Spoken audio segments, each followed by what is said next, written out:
ဘာဖလားရခဲ့ပေမဲ့ချန်ပီယံလိနဲ့ဝေးကွာခဲ့ရတဲ့ကန်တဝင်ကစားသမား9ဦးမင်္ဂလာပါ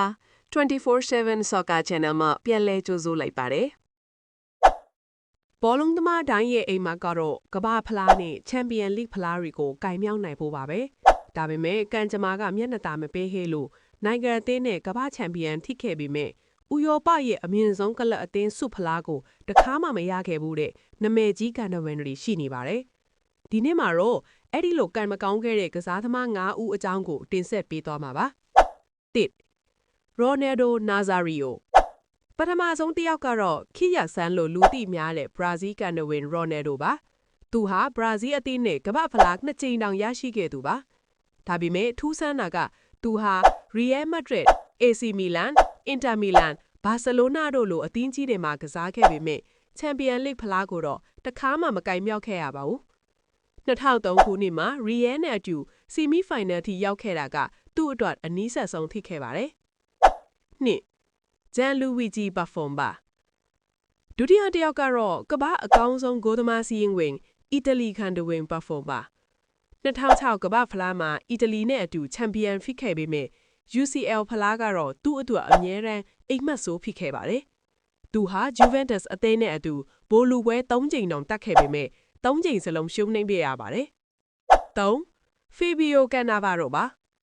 2006ခုနှစ်မှာအီတလီအသင်းကိုအသင်းကောင်းဆောင်အဖြစ်ကမ္ဘာဖလားရအောင်ဦးဆောင်ပေးခဲ့ပြီး Defender တယောက်အနေနဲ့ဘာလွန်ဒေါဆုကိုပါဆုခူးနိုင်ခဲ့တဲ့ Cannavaro ပါ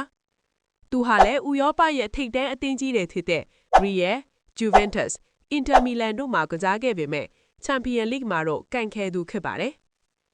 4 Francesco Totti ပါရောမမျိုးရဲ့ဘရင်လူတင်စားခံရတဲ့တော်တီဟာ2006ကမ္ဘာဖလားချန်ပီယံတယောက်ပါ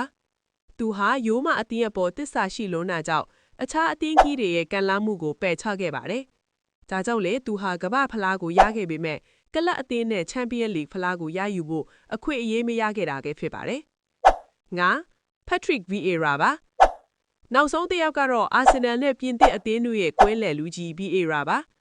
1998ကမ္ဘာဖလားကိုပြင်သစ်နဲ့အတူရရှိခဲ့ပါတယ်။ဒါပေမဲ့သူ့ရဲ့ကစားသမားဘဝတစ်လျှောက်အာဆင်နယ်၊ဂျူဗင်တက်စ်၊အင်တာမီလန်တို့နဲ့ချန်ပီယံလိကမပါခဲ့ပါဘူး။ဝမ်းနည်းစရာအကောင်းဆုံးကသူအင်တာမီလန်ကနေထွက်သွားရဲ့နောက်တစ်နှစ်မှာပဲအင်တာမီလန်ကချန်ပီယံလိဖလားရသွားတာပါပဲ။ဟုတ်ကဲ့အခုပြောပြသွားတဲ့ကစားသမားတွေဟာကမ္ဘာအဆင့်ကစားသမားတွေဖြစ်ပေမဲ့ချန်ပီယံလိဖလားနဲ့တော့ရေစက်မပါခဲ့ကြပါဘူး။မစ်ဖီတို့အနေနဲ့ရောဒီကစားသမားတွေကဘသူအတွက်အများဆုံးလဲ